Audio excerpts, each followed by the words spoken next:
G'day YouTube, welcome back to my channel Bonsai Works. This is the first time I'm going to attempt an Australian native on video on YouTube. So why don't we start big? So pretty massive Callistemon I've got here belongs to a client customer of mine. I'm not sure if you know, but I think I've mentioned it a few times, but if you're in Melbourne and you're keen for me to do some work on your trees, hit me up. There's an email address you can reach me on, so go for it. But this is a client tree that it's big. It's really big. It's pretty magnificent. It's pretty huge. It's a huge Callistemon collected from the ground many years ago by the client. It has beautiful fissured bark. It looks amazing. Like, it is really a beautiful big specimen that just needs some work and direction to get it looking good. Now, I don't know how I'm going to fit it in the camera, but we'll see how we go. First things first is trying to work with this species. Now, as I said, I haven't done much with Australian natives, but I know it looks good, especially with the natives, how they should be styled and how they should look good.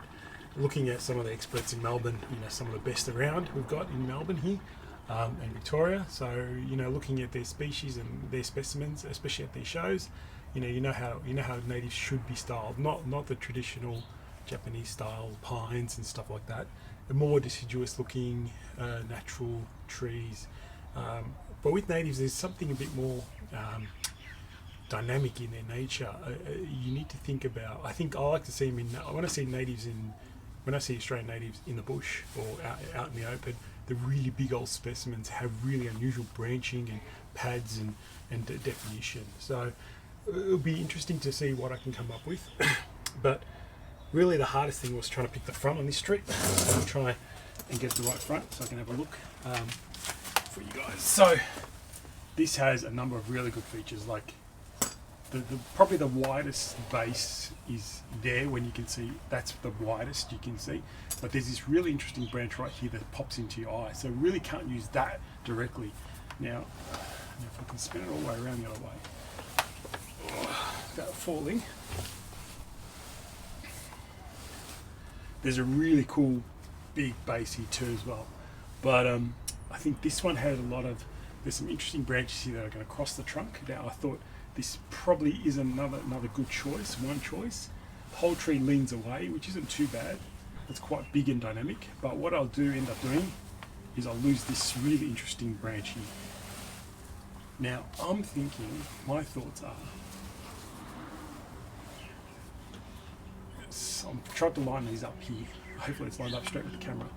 But this gives me a really nice branch to work with there. A low one that can make a nice little tree, I guess, or a branch out there. We've got the width still with some of the trunks forward, like this trunk is forward, this trunk is a bit behind, this trunk you can still see it's in the middle, that trunk you can still see, so you can still see all the trunks with a little bit of this one as well being seen. So that's my initial thoughts in here, because I want to use this as a really interesting piece. I think a lot of this is going to be cut back as well. A lot of things are going to be cut back on this tree. It is too big and too sparse, so that's some of the things we'll be working on. But I guess really start at the base, start at the bottom, work your way up as always, but have an idea of what you want to do. So I have do envision this big beautiful canopy tree that's really three-dimensional, really open, and very much a broomy kind of style. I don't want to say broomy style, but with a bit more interesting branches here and there. So find some key branches and try and build a tree around that. So there has been some wiring previously done, because I can see some movement in the tree. But a lot of this is going to be just gradual bending down, not too far, a little bit more this way, not down, nothing really down. I'm not going to really go down at all on this tree. Just try and keep, if there's something that's down like this one here, I'll leave it and just wire into a nice little space. But firstly, what I want to do, what happened not long ago, is we had a hailstorm here in Melbourne. It was probably marble size, a bit bigger than marble size, and it pretty much shredded a lot of the foliage off this tree. So it's come back really strongly. So the other thing great with natives is they just respond really well. So if they can respond to a hailstorm pretty well by pushing lots of new growth in, I don't think you're going to have problems with trimming and cutting back. So I'm going to see if there is some sort of dead wood we can work on or feature as well. I'll have a closer look if there's some nice dead areas that we can highlight, but yeah, not entirely sure there's too much of that. But anyway, I like, as I said, I like this front. You can see this trunk here. You see the big trunk here. The next trunk here you can see this trunk here, and you can see a small one in there, plus this one. So you can see all the trunks, which is really cool. And I think that's the best thing, and with this being a feature. Alright, so I'm going to get cracking and start working on this tree. Again, probably first thing I'll do is go through the tree and find anything that's dead. I'll cut off all the dead branches, look for any dead wood, and work on that. Okay.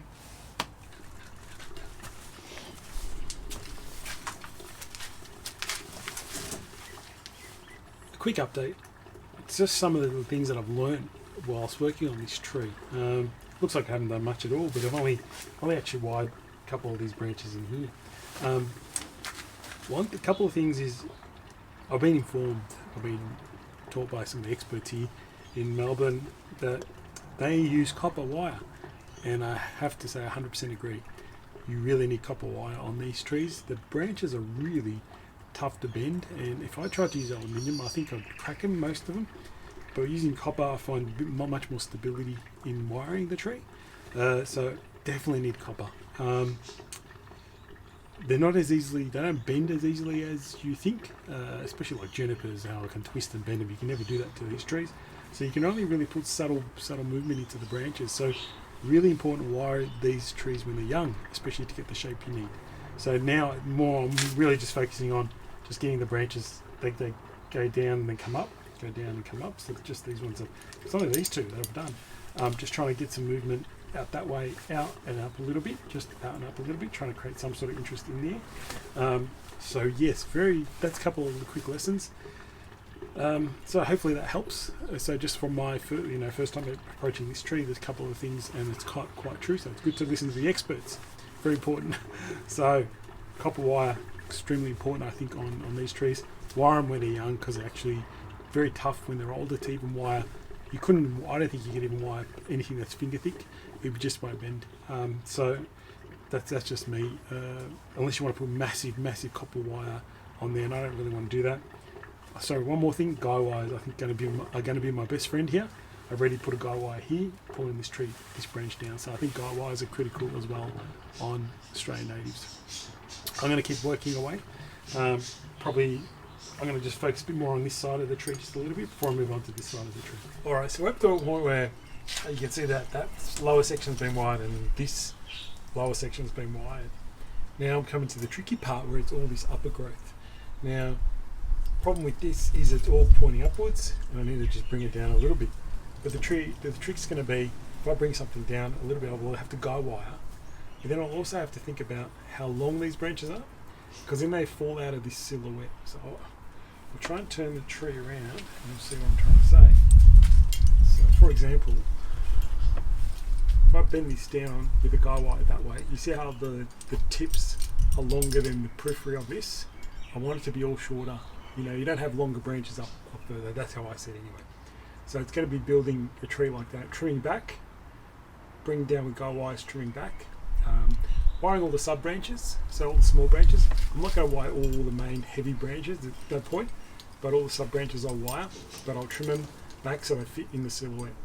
A lot of them have to do that. A lot of branches have to be done similar fashion. So for example, I'll bring it back to the front, and there's this branch here, for example. If I bring that down, you'll see how this is past this. I still want to push it back. I still want to have some sort of, I don't want these branches longer than these branches regardless what I'm trying to do. So broom style can be almost the same, but should actually try and be closer in. These are way too far. Okay, so even if I just need to bend it a little bit like this, straight away these are further than they should be. So try and push back growth. Alright. This thing looks like it buds back pretty well too. So another good thing with natives, they bud back really well. Alright, so that's the next bit I'll be working on. Just pulling things back, pushing it back, cutting it back. And guy wiring these big heavy branches, because there's no way I'm going to be able to wire those. So guy wire, trim back, and start to build the periphery. Always, I'll wire these two branches, for example, these two. Yeah, So that's the kind of things I'll do. Okay, so I've got to a point where you can kind of see this section of the tree has started to take shape. You can see the formless of the canopy, very deciduous looking, if anything to say, but very natural overall looking. Most of the growth goes upwards, you can see that kind of work.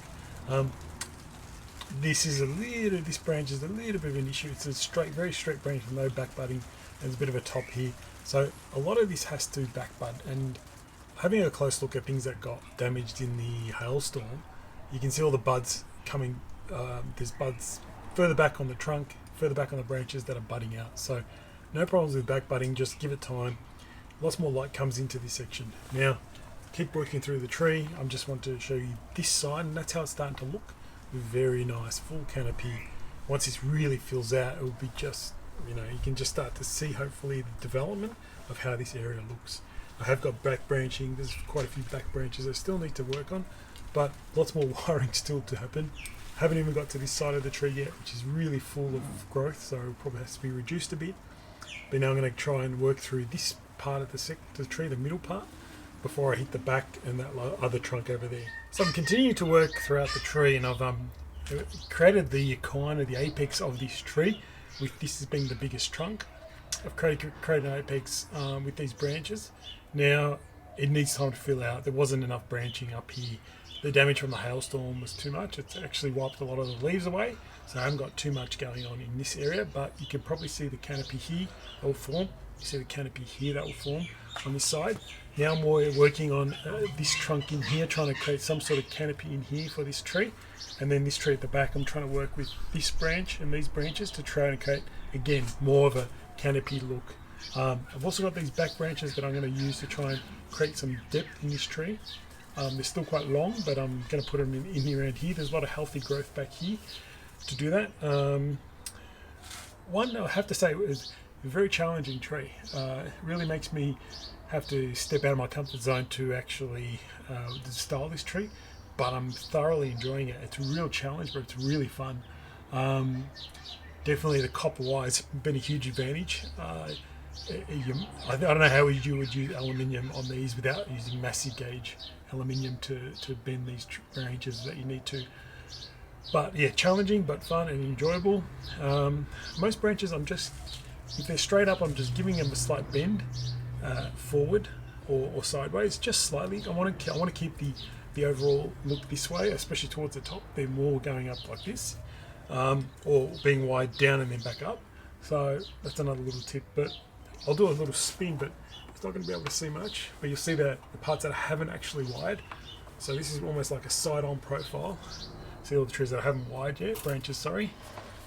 But then on this side, you probably see a bit more detail of more of the branches being done and wiring it, so it's not as deep anymore. Not as deep.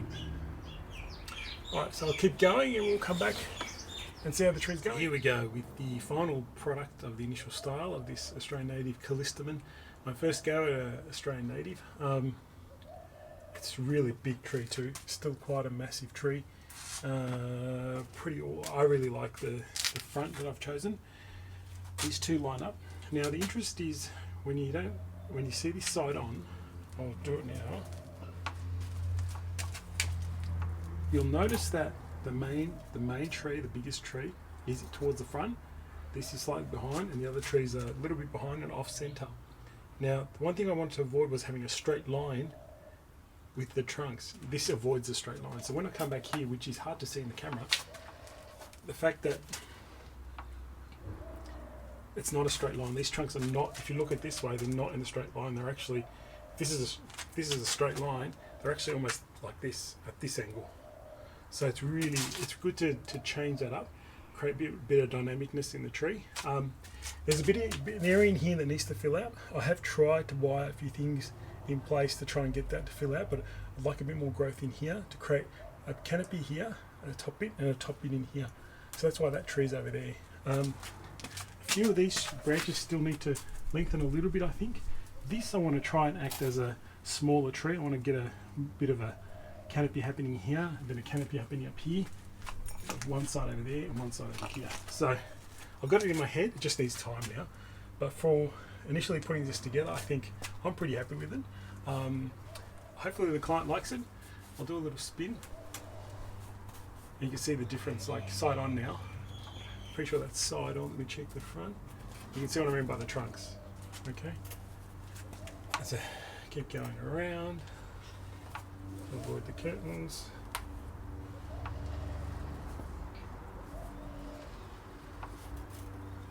Now it actually looks, it's actually quite looking good from the back. The back is probably not the best because it's got branches going across and in front of you too much, but you know, if you ever want to look at a tree in 3 dimensions, this is pretty good, I think.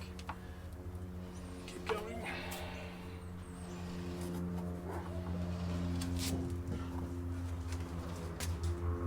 And I think that's about the front to you guys. Hard to line that up, but a couple of the things I've learnt with Australian natives, as I mentioned, copper wire I think is essential. Guy wires are a must. Copper wire, sorry, a must. You just got to use copper.